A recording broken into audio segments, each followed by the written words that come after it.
सभी को नमस्कार।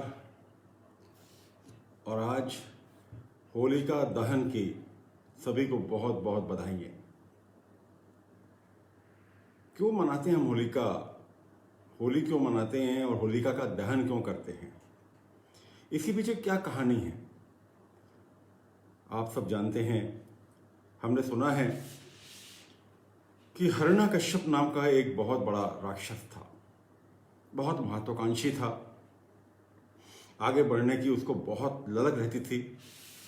चाहता था कि मैं सभी प्रकार की सिद्धियों को प्राप्त कर लूं। वह मृत्यु पर विजय प्राप्त करना चाहता था। उसने भगवान विष्णु की बहुत आराधना की और आराधना करके जब भगवान विष्णु उससे बहुत प्रसन्न हुए तो उन्होंने उससे बोला कि तुम क्या चाहते हो। तब उसने वरदान मांगा कि मैं कभी भी मृत्यु को प्राप्त नहीं हूं, मैं नश्वर रहूं, मैं कभी भी मृत्यु को प्राप्त नहीं हूं, मेरा शरीर अमर हो, मैं कभी भी नश्वर नहीं रहूं। ऐसा उसने भगवान विष्णु से मांगा और भगवान विष्णु ने उसको ये वरदान दिया।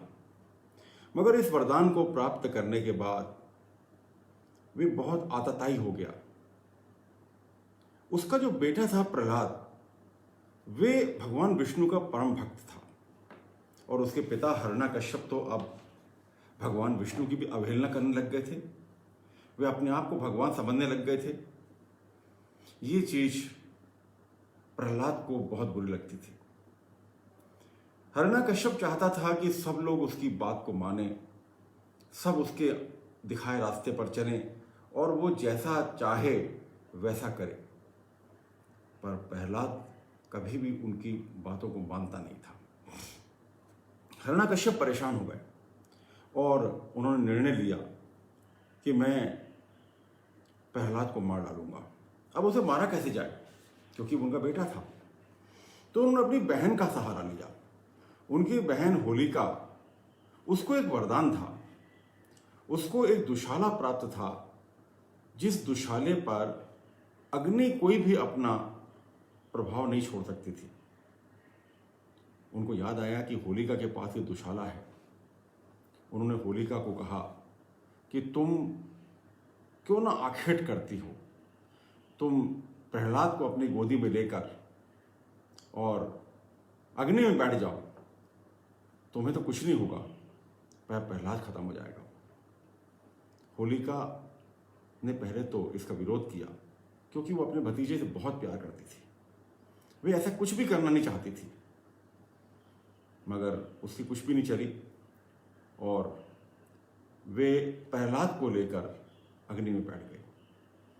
कहते हैं उस वक्त इतनी तेज हवा चली कि वो दुशाला उड़कर होलिका से अलग हो गया और प्रहलाद को उसने अपने चारों तरफ लपेट लिया और इस तरह से होलिका का अंत हो गया। अब यहां पर बात यह आती है कि होलिका तो अच्छी थी, होलिका तो अच्छी थी, पर उसको क्यों फिर ये चीजें देखनी पड़ी, उसको क्यों ऐसा करना पड़ा। आज उसी के नाम से हम सब बधाइयां देते हैं, होलिका दहन की बधाइयां, आज होलिका दहन होगा, ऐसा क्यों सोचते हम। होलिका एक प्रतीक बन गई एक ऐसे विरोध का, होलिका एक ऐसे प्रतीक बन गई एक ऐसी बुराइयों का, जिसके रूप में हम बुराइयों का दहन करते हैं। मैंने अभी 4 दिन पहले लेक्चर में भी यही बताया था कि जब तक हम अपनी बुराइयों का शमन नहीं करेंगे, अपनी बुराइयों को खत्म नहीं करेंगे, और यदि हम बुराई देने वाले का भी साथ देते रहेंगे, तो हम भी बुराई के उतने ही भागी बनेंगे जितना बुराई करने वाला बनता है। तो दोस्तों, होलिका दहन आपने बहुत पढ़ा है, बहुत सुना है, मगर मेरी सिर्फ आपसे गुजारिश ये है कि आप होलिका दहन को प्रतीकात्मक मानते हुए, प्रतीकात्मक रूप से देखते हुए सिर्फ ये समझें कि आज हमें अपनी बुराइयों का दहन करना है। कम से कम एक बुराई यदि हम आज उसका दहन करते हैं तो आने वाला समय हमें बहुत अच्छी तरह से एक अच्छा प्रतिसाद दे सकता है। बहुत बहुत धन्यवाद। कल होली का पर्व है, कल धुलेंडी है और रंग बिरंगे रंगों का पर्व है। इस बार लॉकडाउन लगा हुआ है, आज लॉकडाउन है, कल की क्या स्थिति बनती है मालूम नहीं, पर चूंकि लॉकडाउन है तो लॉकडाउन का पालन करिए, अपने अपने घरों में सुरक्षित रहिए और होली का त्यौहार अपने घर में ही अपने सगे संबंधियों के साथ, जो भी आपके घर के अंदर हैं, जो आपके परिवार के जन हैं, उनके साथ मनाइए और त्यौहार का आनंद लीजिए। बहुत बहुत धन्यवाद।